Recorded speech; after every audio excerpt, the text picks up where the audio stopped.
नमस्कार साथियों, स्वागत है आपका हमारे जेवी एंड सीआईबी मेड सिंपल के इस चैनल में। दोस्तों, आज के इस वीडियो लेसन के माध्यम से हम लोग डिस्कस करेंगे अपने accounting and financial management for banker, that is AFB. दोस्तों, accounting and financial management for banker का आज हमारा पहला सेशन है और आज हम लोग इसके यूनिट 1 जो कि बेस्ड है definition, scope and accounting standard including IND-AS। तो फ्रेंड्स, इसके हम लोग थ्योरी पोर्शन को आज डिस्कस करेंगे। और दोस्तों, हमारा AFB का ही पहला सेशन है। तो आइए जरा देखते हैं कि क्या क्या टॉपिक है जो कि हमें इस चैप्टर में पढ़ना है। तो सबसे पहले हमें समझना है कि अकाउंटिंग का नेचर क्या है, अकाउंटिंग का पर्पस क्या है। फिर हम लोग इसके हिस्टोरिकल पर्सपेक्टिव को समझेंगे। फिर हम लोग दोस्तों जो हमारा नया अकाउंटिंग सिस्टम है इसे समझेंगे। फिर हम लोग देखेंगे कि जो अकाउंटिंग प्रिंसिपल है वो कहाँ से ऑरिजिनेट हुआ है। तब हम लोग पढ़ेंगे दोस्तों कि भारत में अकाउंटिंग स्टैंडर्ड्स कौन कौन से हैं, इनका डेफिनेशन क्या है, इनका स्कोप क्या है। फिर हम लोग IND-AS क्या है दोस्तों, इंडियन अकाउंटिंग स्टैंडर्ड। तो IND मतलब इंडियन और AS मतलब अकाउंटिंग स्टैंडर्ड, इसके बारे में पढ़ेंगे। फिर हम लोग दोस्तों US GEEP के बारे में पढ़ेंगे। GEEP क्या होता है, ये फुल फॉर्म याद कर लीजिए आप, जनरली एक्सेप्टेड अकाउंटिंग प्रिंसिपल। फिर हम लोग IFRS के बारे में पढ़ेंगे, उसका मैं आपको ओवरव्यू प्रोवाइड करूंगा। फिर हम लोग US GEEP और IFRS के बीच में डिफरेंस देखेंगे और फाइनली हम लोग ट्रांसफर प्राइसिंग में देखेंगे। दोस्तों, हमने हमारे चैनल ने टारगेट JIB 2023 कोर्स को लॉन्च किया है। बेसिकली हम लोग चारों सब्जेक्ट्स को कवर कर रहे हैं इस पार्टिकुलर पेड कोर्स में। ये सबसे पहला कोर्स है हमारा RBWM का, दूसरा है हमारा IEFS का, तीसरा है दोस्तों हमारा accounting and finance for banker का, और चौथा है दोस्तों PPB का, यानी principle and practices of banking का। बेसिकली इस कोर्स में ये फुल्ली एग्जॉस्टिव प्लान है। इसके अंदर आपको वीडियोस मिलेंगे, इसके अंदर आपको PDF मिलेंगे और वीडियोस और PDF यूनिट वाइज मिलेंगे। दोस्तों, you will get unit wise PDF, unit wise video. और यूनिट वाइज PDF किस चीज़ का मिलेगा, जिसमें थ्योरी कवरेज होगा, सेपरेट थ्योरी कवरेज होगा, सेपरेट MCQs कवरेज होगा। For each unit you will get 50+ MCQ. Okay, so now if you want to avail this plan, if you want to join this program, what you need to do, let me tell you about the cost of this plan. So first, if you opt for theory plus PDF, this will be cost ₹500 per subject. Okay, we have 4 subject and यदि आप चारों subject को एक साथ opt करेंगे, जो कि हमारा एग्जॉस्टिव प्लान है, this will cost you ₹800 and if you opt for PDF this will cost you ₹200 पर subject and if you opt for PDF for all 4 subject, यदि आप चारों सब्जेक्ट के PDF को ऑप्ट करेंगे, दिस विल कॉस्ट यू ₹700। तो यदि आप ऑल 4 सब्जेक्ट को टुगेदर बाय कर रहे हैं, there is certain offer. So if you want to get more detail, kindly WhatsApp me on this number, I will provide you the detail. Now let's continue our today session. चलिए दोस्तों, आज के session को continue करते हैं। सो दोस्तों, सबसे पहले हम लोग समझते हैं कि क्या नेचर है, क्या पर्पस है अकाउंटिंग का। So friends, let's see. देखिए, अकाउंटिंग को कहा जाता है कि बिजनेस का लैंग्वेज। अकाउंटिंग को कहा जाता है it is a language of business. तो किसी भी लैंग्वेज का बेसिक फंक्शन क्या है, आप बताइए ना। लैंग्वेज का बेसिक फंक्शन ये होता है कि वो कम्युनिकेशन का साधन होता है दोस्तों। तो इसी कंटेक्स्ट में अकाउंटिंग का पर्पस क्या है कि आप कम्युनिकेट कर सकें। ध्यान दीजिएगा कि हमारा जो बिजनेस ऑपरेशन है, ठीक है, तो किसी भी बिजनेस ऑपरेशन का जो रिजल्ट होता है, बिजनेस ऑपरेशन का जो रिजल्ट है दोस्तों, उस रिजल्ट को यदि हमें कम्युनिकेट करना है, रिपोर्ट करना है और हमें पता लगाना है कि एक पार्टिकुलर बिजनेस, एक पार्टिकुलर संस्था फाइनेंशियली कितनी हेल्दी है, तो हम लोग क्या करते हैं, अकाउंटिंग का यूज करते हैं। तो अकाउंटिंग एक तरह से समझिए कि लैंग्वेज है। अकाउंटिंग क्या है दोस्तों, लैंग्वेज है, प्लीज रिमेंबर, ठीक है। तो इसे कहा जाता है लैंग्वेज ऑफ बिजनेस। बिजनेस का लैंग्वेज को हम लोग क्या कहते हैं, अकाउंटिंग कहते हैं। सिंपल सा शब्द है। तो लैंग्वेज का प्रयोग कहाँ करते हैं, जब आप बोलते हैं, जैसे इंग्लिश लैंग्वेज है, जब आप कम्युनिकेट करने में, एक दूसरे से बात करने में आप लैंग्वेज का प्रयोग करते हैं। उसी तरह दोस्तों, आपको यदि बिजनेस के बारे में, बिजनेस का रिपोर्ट जानना है, बिजनेस के रिपोर्ट को कम्युनिकेट करना है, तो आप अकाउंटिंग का यूज करते हैं। तो दोस्तों, अकाउंटिंग का डेफिनेशन कैसे दिया गया है, it is art of recording, classifying and summarising. आप पहले रिकॉर्ड करते हैं, फिर आप क्लासिफाई करते हैं और फाइनली आप समराइज करते हैं एक तरीके से। किसके टर्म में, मनी के टर्म्स में। सारा चीज मनी के टर्म्स में होता है, ट्रांजैक्शन के टर्म्स में होता है और इवेंट्स के टर्म में होता है। दोस्तों, आज आप मेरे वीडियो लेसन में, आज मैं आपको अकाउंटिंग स्टैंडर्ड्स को याद करने का ट्रिक बताऊंगा। तो आप अंतिम तक सुनते रहें, बातों को समझते रहें, तो आप 28 अकाउंटिंग स्टैंडर्ड को एक ही वीडियो में याद कर पाएंगे। So let's continue. तो मैं क्या बता रहा था दोस्तों, अकाउंटिंग एक तरह का आर्ट है, रिकॉर्डिंग करने का, क्लासिफाइंग करने का और समराइज करने का। किसे समराइज करने का, तो मनी के टर्म्स में समराइज करने का। क्या, तो देखिए क्या समराइज करेंगे, तो ट्रांजैक्शन को समराइज करेंगे, इवेंट्स को समराइज करेंगे, जो कि एक फाइनेंशियल कैरेक्टर का पार्ट होगा और फाइनली रिजल्ट को इंटरप्रेट करेंगे। ये डेफिनेशन दिया गया है अकाउंटिंग स्टैंडर्ड, अकाउंटिंग का, ठीक है। तो दोस्तों अब इस डेफिनेशन को थोड़ा सा हम डिटेल में समझते हैं क्या बेसिकली करना चाह रहा है ये, कि अकाउंटिंग एक तरह का सर्विस एक्टिविटी है जिससे आपको फाइनेंशियल इन्फॉर्मेशन मिलता है, जिससे आप डिसीजन आसानी से ले सकते हैं कि कैसे आप रिसोर्स को यूज करें। ठीक है।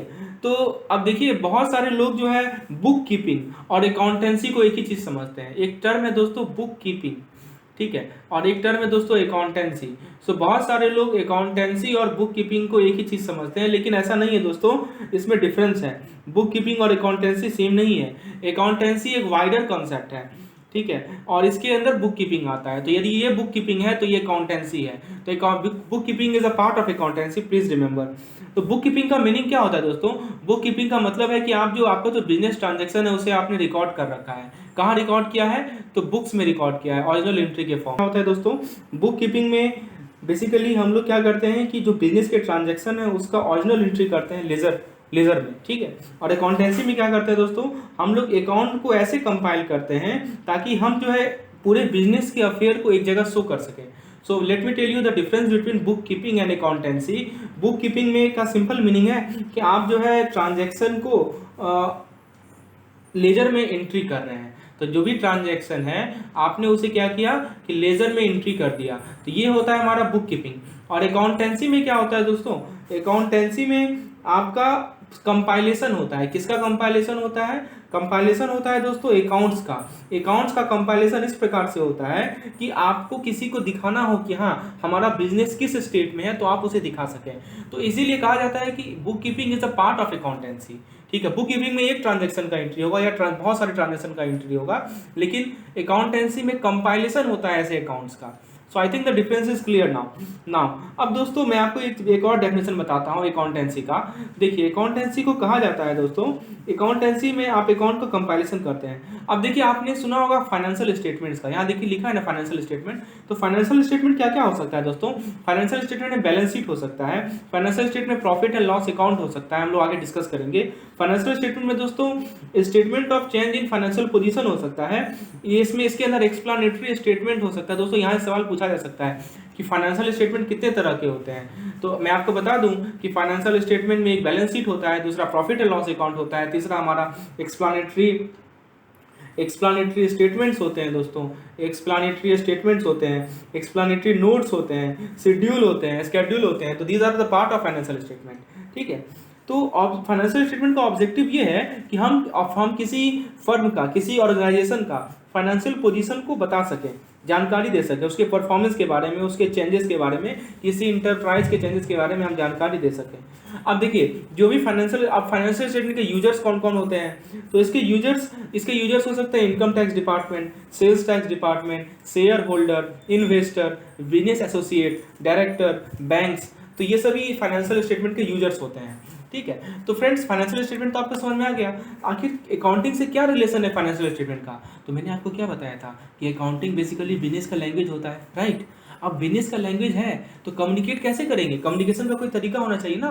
तो हम लोग फाइनेंशियल स्टेटमेंट से कम्युनिकेट करते हैं, ठीक है। क्या कम्युनिकेट करते हैं? देखिए मैं फिर से बता रहा हूँ कि ये एक लैंग्वेज है। लैंग्वेज किसका है? बिजनेस का लैंग्वेज है। क्या कम्युनिकेट करते हैं, कैसे कम्युनिकेट करते हैं? तो फाइनेंशियल स्टेटमेंट के द्वारा कम्युनिकेट करते हैं। क्या कम्युनिकेट करते हैं? तो किसी इंटरप्राइज का जो फाइनेंशियल रिजल्ट है, जो परफॉर्मेंस है, वो कम्युनिकेट करते हैं। किसे कम्युनिकेट करते हैं? तो यूजर को कम्युनिकेट करते हैं। यूजर कौन कौन होते हैं? तो बैंक्स, आपको मैंने बताया था, income tax department, sales tax department, these are the different user.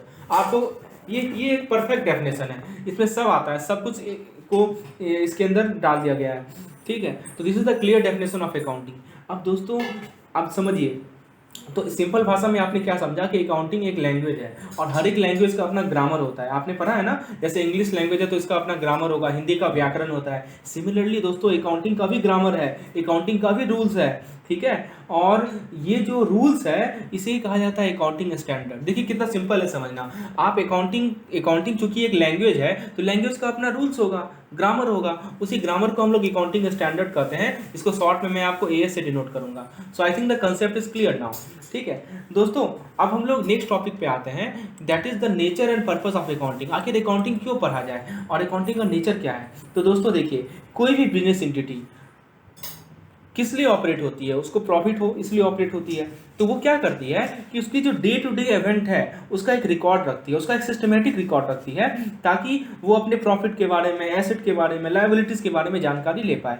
तो जो भी इंस्टीट्यूशंस हैं जिसको जो भी प्रॉफिट अर्निंग नहीं भी है, ठीक है, मान लीजिए कुछ ऐसे इंस्टीट्यूशन है जिनका मेन ऑब्जेक्टिव प्रॉफिट अर्निंग नहीं है, वो भी रिकॉर्ड कर रखते हैं अपने इनकम का, अपने एक्सपेंडिचर का, अपने फाइनेंशियल स्टेटस का। तो दोस्तों पर्पस ये क्या है कि purpose is achieve by keeping, तो मतलब उनको क्या करना है कि उनका जो डेली का फाइनेंशियल स्टेटस जानना, अपने एक्सपेंडिचर, अपने इनकम का रिकॉर्ड रखने के लिए एक सिस्टमेटिक बुक होनी चाहिए।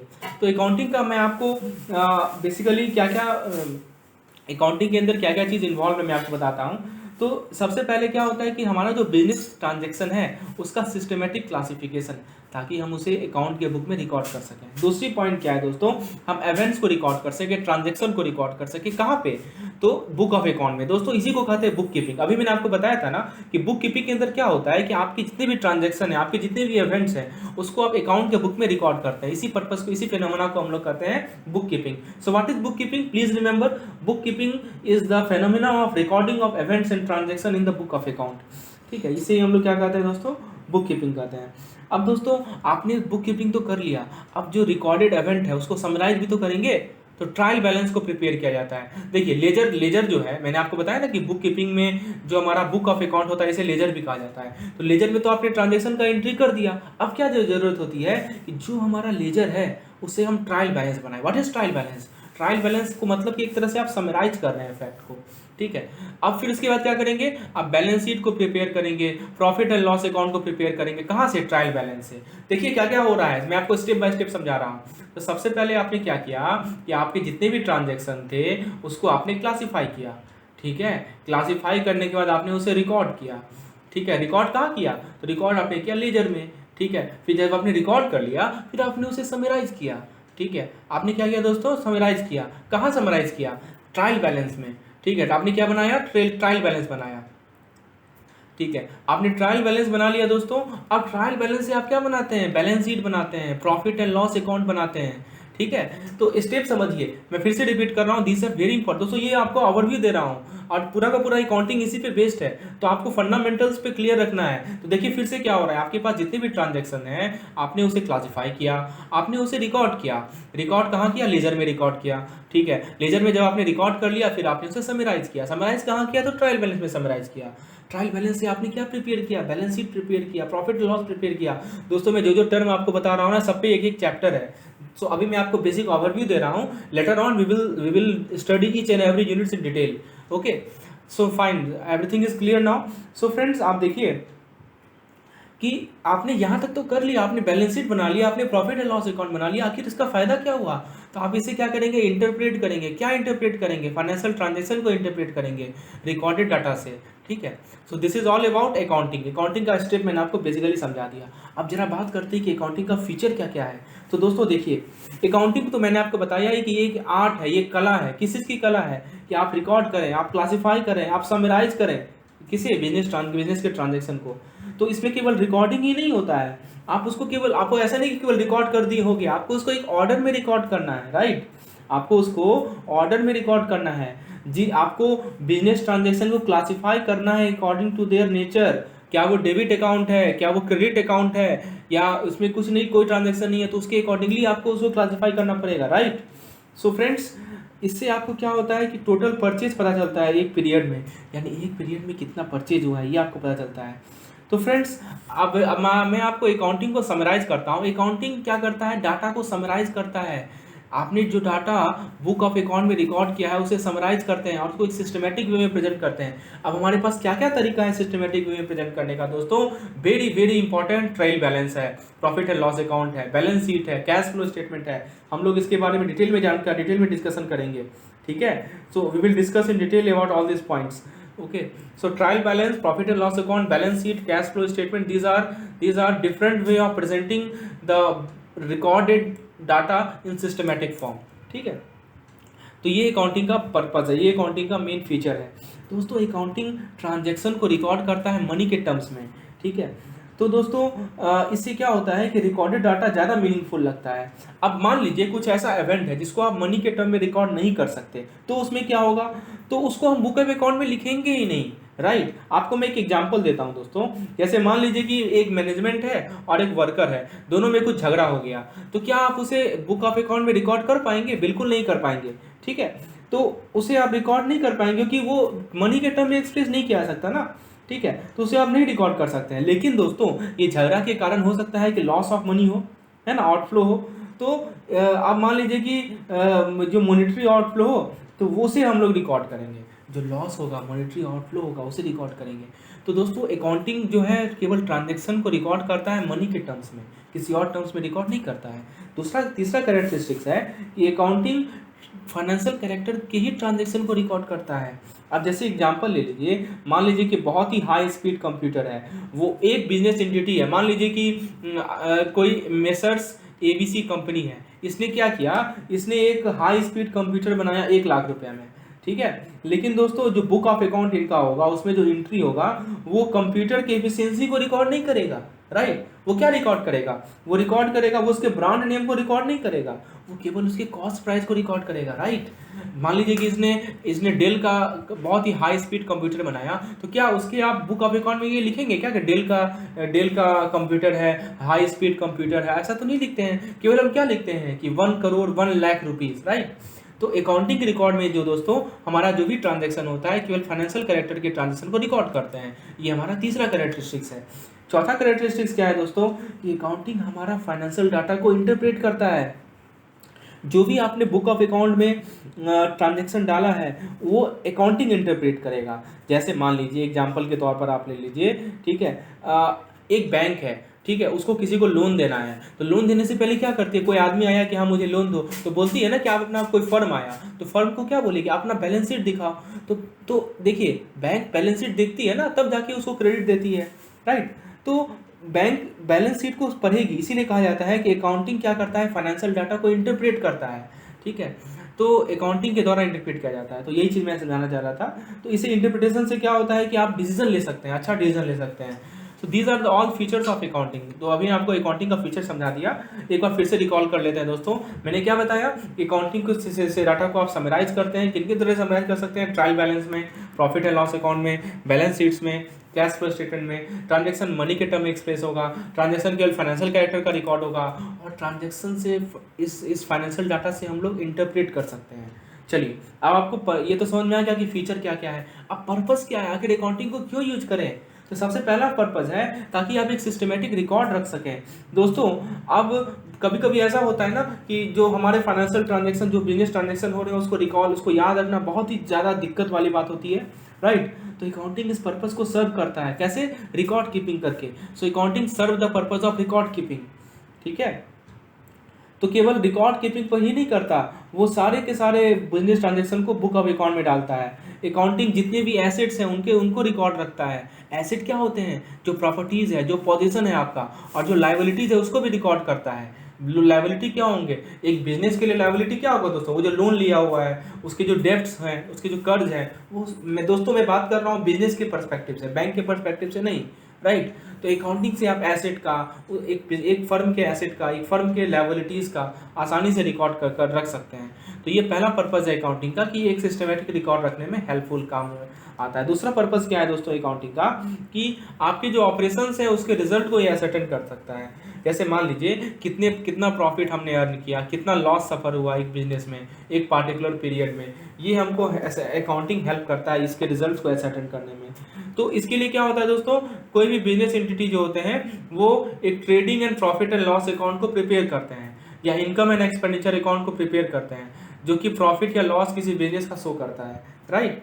सो ये है दोस्तों किसी भी ऑपरेशन का रिजल्ट यदि आपको पता करना है तो आप अकाउंटिंग का हेल्प ले सकते हैं। कितना प्रॉफिट हुआ, कितना लॉस हुआ एक पार्टिकुलर पीरियड में, ये अकाउंटिंग आपको बता देगा, ठीक है। तो इसके लिए हमारा प्रॉफिट एंड लॉस अकाउंट या एक ट्रेडिंग अकाउंट या इनकम एंड एक्सपेंडिचर अकाउंट को प्रिपेयर किया जाता है। तीसरा फंक्शन है अकाउंटिंग का कि आपको यदि किसी बिजनेस का फाइनेंशियल पोजीशन जानना है तो आप कुछ पता कर सकते हैं। अब देखिए आपको मैं बता दूं कि जो फाइनेंशियल स्टेटमेंट होता है ना, वो किसी बिजनेस एंटिटी के हेल्थ का बैरोमीटर है। बैरोमीटर समझते हैं ना, बैरोमीटर एक इंडिकेटर होता है। जैसे आप एक बिजनेस एंटिटी है उसके हेल्थ की जानकारी ले सकते हैं, कितना हेल्दी है, राइट। तो वो कैसे पता चलता है? फाइनेंशियल स्टेटमेंट से पता चलता है। तो किसी भी ऑर्गेनाइजेशन का जो बैलेंस शीट है वो उसके फाइनेंशियल हेल्थ के बारे में बताता है, उसके उसके एसेट कितने हैं, उसके लायबिलिटीज़ कितने हैं, इसके बारे में बताता है। और डेटर से कितना अमाउंट लेना है और कितना क्रेडिटर को देना है, यही पता चलता है। डेटर समझते हैं ना आप? डेटर मतलब क्या होता है दोस्तों? डेटर मतलब ये होता है कि जिसको आपने कर्ज दे रखा है, राइट, उसे आपसे वापस लेंगे ना पैसा, उसे डेटर कहते हैं। और क्रेडिटर क्या होता है? जिससे आपने कर्ज लिया है, हाँ, जिसको आपको पैसा देना बाकी है, उसको क्रेडिटर कहते हैं। तो ये आपको ये फाइनेंशियल ये आपको कौन बताता है? अकाउंटिंग बताता है कि कितना पैसा लेना बाकी है, कितना पैसा देना बाकी है। आप अकाउंटिंग से पता कर सकते हैं कि एक पार्टिकुलर इंटरप्राइज का, एक पार्टिकुलर फर्म का फाइनेंशियल हेल्थ कैसा है। सो this is the important point. चौथा पॉइंट ये है, आप रैशनल डिसीजन ले सकते हैं। जैसे एग्जांपल के तौर पर, शुड अ पार्ट और produce be made in the factory और परचेज। आप मान लीजिए कि कोई एरोप्लेन का फर्म है, अब एरोप्लेन को उसे बनाना है, तो लेकिन प्लेन का जो एक सर्टेन कंपोनेंट है, क्या उसको खुद बनाएं या कहीं से आउटसोर्स करें? क्या रीजनेबल सेलिंग प्राइस होगा एक प्रोडक्ट एंड सर्विस का? क्या मैक्सिमम डिस्काउंट हम दे सकते हैं? दोस्तों ये सभी की क्वेश्चन है। आप इसका डिसीजन कहाँ से लें? तो इसका डिसीजन लेने के लिए हम लोग अकाउंटिंग का हेल्प लेते हैं, ठीक है। तो अकाउंटिंग आपको एक रैशनल डिसीजन बताता है। तो ये सभी पर्पजेज हैं हमारे अकाउंटिंग के। इसके अलावा एक और फंक्शन मैं आपको बताता हूँ, लॉ के रिक्वायरमेंट को सेटिस्फाई करता है अकाउंटिंग। अब जैसे मान लीजिए कंपनीज हैं, सोसाइटीज़ हैं, पब्लिक ट्रस्ट हैं, इनको क्या करना पड़ता है? इनको अकाउंट मेंटेन करना पड़ता है एज पर द लॉ।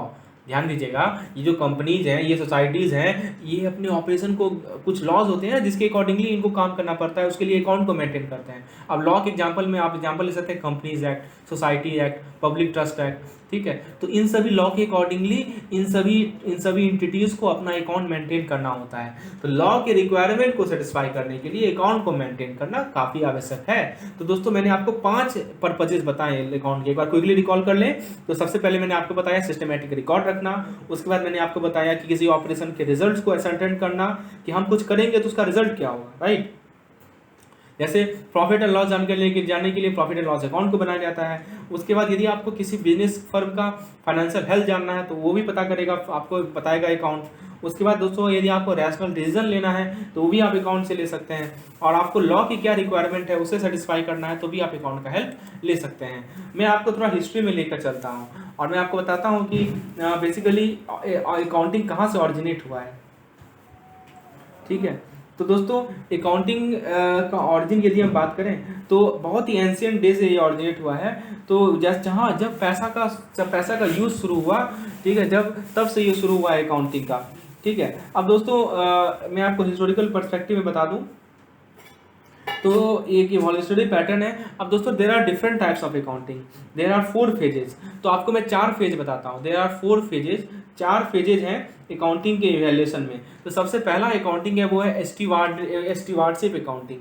दोस्तों अर्लियर टाइम में क्या होता था हिस्ट्री में, वेल्दी लोग क्या करते थे, एस्टीवार्ड को एम्प्लॉय करते थे, ठीक है, ताकि वो क्या कर सके, उनके अकाउंट को मैनेज कर सके। अब दोस्तों ये एस्टीवार्ड क्या होता है? Do you know what is the meaning of steward? Steward मतलब एक ऐसा आदमी जिसको लोगों ने एम्प्लॉय किया गया है ताकि पैसेंजर को शिप पे या एयरक्राफ्ट पे देखभाल कर सके, right. A person who help to organise a large public event. जैसे मान लीजिए कि कुछ बड़ा आयोजन है तो उसमें आपको सहायक व्यक्ति होता है, उसे स्टीवार्ड होता है कहते हैं। उसी तरह दोस्तों पुराने ज़माने में, ठीक है, जो वेल्दी लोग होते थे, जो अमीर लोग होते थे, वो स्टीवार्ड को एम्प्लॉय करते थे अपने वेल्थ को मैनेज करने के लिए, अपने प्रॉपर्टी को मैनेज करने के लिए। ये जो स्टीवार्ड होते थे वो क्या करते थे कि अपने स्टीवार्डशिप का एक अकाउंट रखते थे, अपने ऑनर को प्रोवाइड करते थे पीरियोडिकली, ठीक है। तो इसमें क्या होता था कि stewardship account is associated with the need of the business owner to keep record of their transaction. यानी दोस्तों जो बिजनेस के ऑनर होते थे ना, उनको अपने ट्रांजैक्शन का रिकॉर्ड रखना पड़ता था। जो प्रॉपर्टीज़ हैं, जो टूल्स हैं, जो खरीदे हुए हैं, जो कर्ज वे लिए हुए हैं, और जिनका कर्ज उन पर बाकी है, इस सब चीज़ के लिए वो क्या करते थे, जो बिजनेस के ऑनर है उन्होंने स्टीवार्ड को एम्प्लॉय किया था, और स्टीवार्ड का काम था इन सभी चीज़ों का रिकॉर्ड रखना, ठीक है। ये पुराने ज़माने की बात है। तो आप देख सकते हैं दोस्तों कि इसका हिस्ट्री पहले से है। इटालियन मेथड में क्या होता था, डबल एंट्री बुक कीपिंग होता था, जो कि दूसरे यूरोपियन कंट्री ने इसे यूज किया।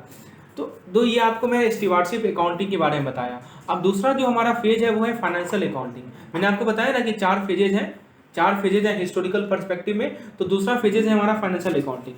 दोस्तों फाइनेंशियल अकाउंटिंग जो है, जब हमारा लार्ज स्केल बिजनेस डेवलप होना शुरू हुआ, जब हमारी जॉइंट स्टॉक कंपनी आए। दोस्तों आप जॉइंट स्टॉक कंपनी समझते हैं ना? जॉइंट स्टॉक कंपनी का मतलब एक ऐसा बिजनेस जिससे क्या हुआ दोस्तों कि पब्लिक पार्टिसिपेट कर सके। इससे पहले क्या था? इससे पहले पूंजीवाद था। पूंजीवाद समझते हैं ना कि हमारा केवल प्राइवेट ही मतलब कोई बिजनेस प्राइवेटली ऑन था। लेकिन अब क्या हुआ, पब्लिक का भी आना शुरू हो गया किसी पार्टिकुलर बिजनेस में। इसीलिए हम लोग इसे अभी बात कर रहे हैं दोस्तों फाइनेंशियल अकाउंटिंग की। तो जब पब्लिक पार्टिसिपेट कर सकते हैं कि वो कैपिटल दे सकते हैं, और शेयर, जैसे शेयर होता है ना, शेयर में क्या होता है कि जो पब्लिक पार्टिसिपेशन होता है वो कुछ पैसा अपना कैपिटल देते हैं, तो बदले में उन्हें क्या मिलता है? शेयर मिलता है। ठीक है, तो ये जो बिजनेस ऑर्गेनाइजेशन का फॉर्म था, इससे क्या होता था दोस्तों, ये जो है उनके मेंबर के लायबिलिटी को लिमिट कर देता है। ठीक है, इसका मतलब ये हुआ कि जो शेयर होल्डर हैं उनका जो लायबिलिटी है वो लिमिटेड है। ठीक है, कि जो शेयर होल्डर का जो लायबिलिटी है दैट इज लिमिटेड। और मान लीजिए कि कंपनी फेल कर गया, कंपनी लिक्विडेट हो गया, तो शेयर होल्डर की कोई लायबिलिटी नहीं है कि वो कंट्रीब्यूशन करेगा। ठीक है, तो दोस्तों as a matter of fact मैं आपको बताऊं कि ये जो ऑपरेशन है किसी कंपनी का किसी भी कंट्री में, तो वो लीगल फॉर्म होता है डॉक्ट्रिन ऑफ स्टीवार्डशिप। ठीक है, तो दोस्तों ब्रीफली मैं आपको बताऊं कि जो इनकम स्टेटमेंट होता है वो किस का स्टेटमेंट है? Income statement is a statement of profit and loss made during the year of the report. तो फ्रेंड्स जो हमारा ये सबसे इंपॉर्टेंट सोशल पर्पस था फाइनेंशियल अकाउंटिंग का, कि इन्वेस्टर चाहे वो छोटे हो या बड़े हो, उनको रिलायबल और सफिशिएंट इन्फॉर्मेशन दिया जाए ताकि वो एफिशिएंट इन्वेस्टमेंट डिसीजन ले सकें। ठीक है, अब ऐसा नहीं कि आप कोई कंपनी जो है अपना मेजर पॉइंट ट्रांसपेरेंट नहीं है, मान लीजिए कि कुछ ऐसा डिसीजन है जो कि वो गोपनीय रखी है, कॉन्फिडेंशियल रखी है, ऐसा नहीं होना चाहिए। जो भी इन्वेस्टर है उनको किसी भी छोटे कंपनी या बड़े कंपनी के सारी जानकारी प्रोवाइड करना, ट्रांसपेरेंसी प्रोवाइड करना, this is the most significant aspect of social financial accounting. ठीक है, तो इन्फॉर्मेशन जो है शेयर होल्डर को डिस्क्लोज करना है एनुअल इनकम स्टेटमेंट में या बैलेंस शीट के स्टेटमेंट में, पब्लिक अवेयरनेस को बढ़ाना। इससे क्या हुआ है कि गवर्नमेंट अलग अलग दूसरे देशों में अपना डिस्क्लोजर रिक्वायरमेंट को एक्सटेंड कर रही है। सो this is the part of financial accounting. जो तीसरा फेज है दोस्तों वो है हमारा कॉस्ट अकाउंटिंग। जो हमारा इंग्लैंड में इंडस्ट्रियल रिवॉल्यूशन आया, इससे क्या हुआ दोस्तों कि अकाउंटिंग के डेवलपमेंट में एक चैलेंज आ गया। ठीक है, तो कॉस्टिंग टेक्निक डेवलप हुआ। कॉस्टिंग टेक्निक जो है मैनेजमेंट एक्शन के लिए गाइड के रूप में काम आया। ठीक है, जो हमारे इंटरप्रेन्योर थे, जो हमारे इंडस्ट्रियल मैनेजर थे, वो अवेयर हो गए, वो scientific principle of management use करने लगे। ठीक है, तो इससे कारण हुआ, इसके कारण क्या हुआ, कॉस्ट अकाउंटिंग नाम का चीज आया, कॉस्ट अकाउंटिंग का डेवलपमेंट हुआ। ये होता क्या है दोस्तों कि आप कॉस्टिंग प्रिंसिपल को अप्लाई कर रहे हैं, आप मेथड्स को अप्लाई कर रहे हैं, आप टेक्निक को अप्लाई कर रहे हैं ताकि आप कॉस्ट को एसर्टेन कर सकें। राइट, आप कॉस्ट को एसर्टेन करने के लिए कॉस्टिंग प्रिंसिपल को अप्लाई कर रहे हैं ताकि आप उसे फर्दर कंट्रोल कर सकें, प्रॉफिटेबिलिटी को एक्सेस कर सकें और इंटरप्राइज की एफिशिएंसी को बढ़ा सकें। तो ये जो कॉस्ट अकाउंटिंग है उससे क्या होता है दोस्तों कि आपने जो एक यूनिट प्रोड्यूस किया उसका क्या कॉस्ट है। ठीक है, और आपने जो एक यूनिट सोल्ड किया उसका क्या कॉस्ट है, आपने जो बिजनेस यूनिट जो सर्विस रेंडर की उसका क्या कॉस्ट है, ताकि आप इन सभी कॉस्ट पे आखिर हम कॉस्ट जान के क्या करेंगे। हमने जो एक यूनिट प्रोड्यूस किया उसका कॉस्ट जान के क्या करेंगे दोस्तों, कॉस्ट जान के हमें पता चलेगा कि आप उस पर कंट्रोल कैसे लगा सकें, आप प्रॉफिटेबिलिटी कैसे उससे गेन कर सकें और अपने इंटरप्राइज की एफिशिएंसी को कैसे बढ़ा सकें। राइट, तो ये कॉस्ट अकाउंटिंग का बेसिक पर्पस है। This was the third phase and the fourth phase is management accounting. दोस्तों मैनेजमेंट अकाउंटिंग में क्या है कि इसके अंदर कॉस्ट अकाउंटिंग भी आता है और बजटिंग भी आता है। मैनेजर्स जो होते हैं उनको इन्फॉर्मेशन दिया जाता है जो उन्हें चाहिए होते हैं अपने ऑब्जेक्टिव को अचीव करने के लिए, जिसके लिए वो अकाउंटेबल हैं। तो दोस्तों जो मैनेजर है उनको जानकारी दी जाती है, ठीक है, और वो वैसे जानकारी दी जाती है जिससे वो अपने ऑब्जेक्टिव को अचीव कर सकें। तो इसमें क्या होता है दोस्तों, मैनेजमेंट अकाउंटिंग में क्या होता है कि आप अकाउंटिंग को प्रिपेयर करते हैं, प्रेजेंट करते हैं, कंट्रोल करते हैं। ठीक है, और in a form that assist management in the formulation of policies and decision making. तो आप मैनेजर को जानकारी देते हैं, ठीक है, जिससे वो अपने ऑब्जेक्टिव को अचीव कर सकें। तो ये पॉइंट है, तो this is called management accounting. अब दोस्तों चौथा है हमारा social responsibility accounting. Social responsibility accounting में क्या है, तो इसके अंदर दोस्तों social effect of business decision, it consider the social effect of business decision in addition to the economic effect. तो एक तो हमारा सोशल इफेक्ट है, कोई भी बिजनेस का डिसीजन लें उसका सोशल इफेक्ट और उसका इकोनॉमिक इफेक्ट दोनों चीज़ कंसिडर होता है। मैनेजमेंट्स को रिस्पॉन्सिबल बनाया जाता है कि वो क्या क्या कंट्रीब्यूट कर रहा है सोशल वेलबींग में और क्या सोशल प्रोग्रेस में कैसे कंट्रीब्यूट कर रहा है। तो this is called social responsible accounting. अब जैसे देखिए बहुत सारे सोशल साइंटिस्ट हैं, बहुत सारे सोशल वर्कर हैं, वो सरकार का अटेंशन ड्रॉ कर रहे हैं, लोगों का अटेंशन ड्रॉ कर रहे हैं किस चीज़ में कि जो हमारा इंडस्ट्रियल ग्रोथ है वो कैसे हमारे इन्वायरमेंट को, हमारे इकोलॉजी को डिस्टर्ब कर रहा है। ठीक है, तो यही होता है हमारा social responsibility accounting. That means हमारी दायित्व क्या है सोशल सोसाइटी के प्रति। So this is how social responsibility accounting works. ठीक है, तो मैनेजमेंट को जिम्मेवार they are held responsible for what it contribute to the social wellbeing and progress. ठीक है, तो ग्रोथ और प्रॉफिट को आपको ट्रेडिशनल बैलेंस शीट में मेजर करना है। ठीक है, तो वो आपको सोशल रिस्पॉन्सिबिलिटी नहीं रिप्रेजेंट करेगा। उसके बाद है दोस्तों हमारा human resource accounting. Human resource accounting यानी इसे हम लोग HRA भी कहते हैं। तो दोस्तों HRA क्या होता है? HRA एक अकाउंटिंग का वैसा ब्रांच है जो कि एम्फसाइज करता है इंपॉर्टेंस ऑफ ह्यूमन रिसोर्स, यानी ह्यूमन रिसोर्स की क्या इंपॉर्टेंस है। ठीक है, जैसे आप ह्यूमन रिसोर्स में क्या क्या आ जाएगा? Knowledgeable, trained, loyal, committed employ in a company's earning process and rules, यानी ह्यूमन रिसोर्स का क्या इंपॉर्टेंस है। ठीक है, कंपनीज के अर्निंग प्रोसेस में। तो this is emphasized by human resource accounting. जब आप ह्यूमन रिसोर्स अकाउंटिंग करते हैं तो आपको पता चलता है कि ह्यूमन रिसोर्स का क्या इंपॉर्टेंस है उस पार्टिकुलर कंपनी के अर्निंग प्रॉफिट में।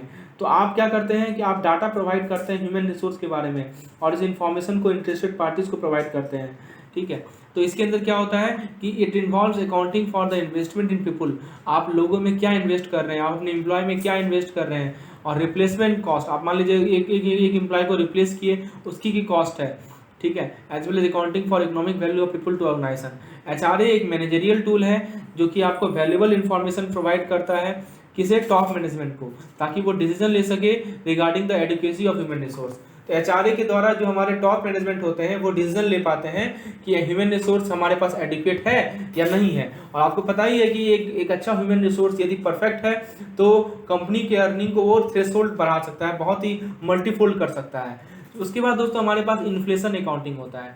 इन्फ्लेशन अकाउंटिंग का क्या मतलब होता है दोस्तों कि आपका जो एसेट है और आपका जो प्रॉफिट है वो प्राइस लेवल के से कैसे, प्राइस लेवल में चेंज आने के कारण कैसे इफेक्ट हो रहा है, आप उसे कैसे एडजस्ट कर रहे हैं। प्राइस जैसे चेंज हो रहा है तो वैसे आपका एसेट में क्या फर्क पड़ रहा है। ठीक है, तो दोस्तों इस अकाउंटिंग से क्या होता है कि आप जो है जो भी हमारा डिस्टॉर्शन आ रहा है रिजल्ट्स में, जो कि प्राइस लेवल के चेंज के कारण जो हमारा रिजल्ट में डिस्टॉर्शन आ रहा है उसको करेक्ट कर सकें। ठीक है, अब जैसे जब आपका इन्फ्लेशन, महंगाई आती है तो प्राइस बढ़ता है, ऑब्वियस सी बात है। तो ये इसका क्या इन्फ्लुएंस होता है? इसका डिस्टॉर्टिंग इन्फ्लुएंस होता है प्रॉफिट को ओवरस्टेट करने में। ठीक है, कभी कभी प्रॉफिट को हम ओवरस्टेट कर देते हैं तो इसका डिस्टॉर्टिंग इन्फ्लुएंस होता है। तो ये सभी को करेक्ट करता है हमारा इन्फ्लेशन अकाउंटिंग।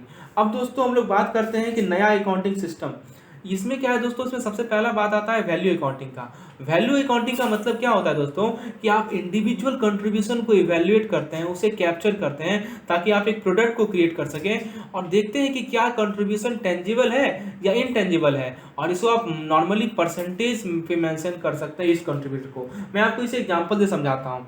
एग्जांपल के तौर पर मान लीजिए कि 5 वर्कर हैं जो कि टी लीव्स यानी चाय पत्ती के जो चाय पत्ती है उसको पिक कर रहे हैं और उसको सेम बास्केट में रख रहे हैं, मतलब बास्केट एक ही है और 5 वर्कर जो है टी लीव को रख रहे हैं। तो आपको जानना है कि एक वर्कर का क्या कंट्रीब्यूशन है, तो कैसे उसको ट्रैक कीजिएगा बताइए? आपको जानना है कि एक पार्टिकुलर वर्कर का क्या कंट्रीब्यूशन है, तो कैसे ट्रैक कीजिएगा? तो आप उसको ट्रैक करने का क्या कर सकते हैं? आप वैल्यू अकाउंटिंग सिस्टम का यूज कर सकते हैं। क्या यूज करेंगे दोस्तों? Using the value accounting system. इससे आपको पता चलेगा कि एक इंडिविजुअल का रेवेन्यू में क्या शेयर है। मान लीजिए कि उस लीव को आप जब बाजार में बेचते हैं तो उससे आपको पता चलेगा कि एक पार्टिकुलर एम्प्लॉय का, एक पार्टिकुलर वर्कर का कितना शेयर है, राइट। तो हमारे पास बहुत सारे वैल्यू इवैल्यूएशन प्रोसेस हैं, ठीक है, जिसको आप वैल्यू अकाउंटिंग में यूज करते हैं। जैसे हमारे पास फेयर वैल्यू अकाउंटिंग है, मैं और भी अप्रोच आपको बताऊंगा। तो वैल्यू अकाउंटिंग आपको समझ में है ना? वैल्यू अकाउंटिंग का मैं आपको फिर से डेफिनेशन एक बार बता दूं, please remember, very important definition.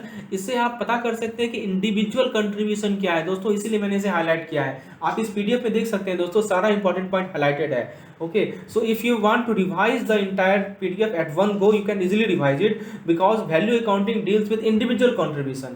मैंने आपको जैसे एग्जांपल दिया कि 5 वर्कर हैं, पांचों एक ही काम कर रहे हैं, पांचों एक ही बास्केट में टी लीव रख रहे हैं, लेकिन आपको एक वर्कर का कंट्रीब्यूशन जानना है तो कैसे जानिएगा?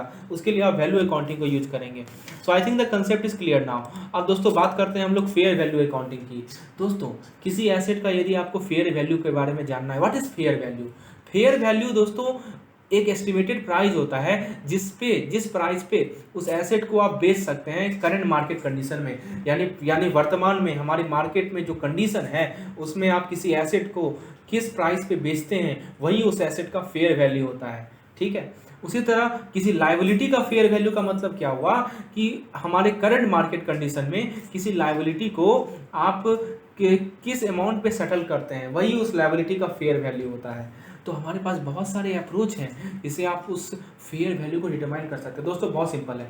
एसेट का फेयर वैल्यू होता है, लायबिलिटी का फेयर वैल्यू होता है, करंट मार्केट कंडीशन में किस प्राइस पे आप एसेट को सोल्ड कर रहे हैं या किस प्राइस पे एक लायबिलिटी को सेटल कर रहे हैं, उस पार्टिकुलर एसेट या लायबिलिटी का फेयर वैल्यू होता है. और फेयर वैल्यू का पता करने का मार्केट अप्रोच है, इनकम अप्रोच है, कॉस्ट अप्रोच है, और फेयर वैल्यू अकाउंटिंग को करंट वैल्यू अकाउंटिंग भी कहते हैं. दोस्तों आज के इस वीडियो में हम लोग इतना ही रखते हैं. एक बार क्विकली रिवाइज कर लेते हैं क्या क्या हमने फैक्ट पढ़ा.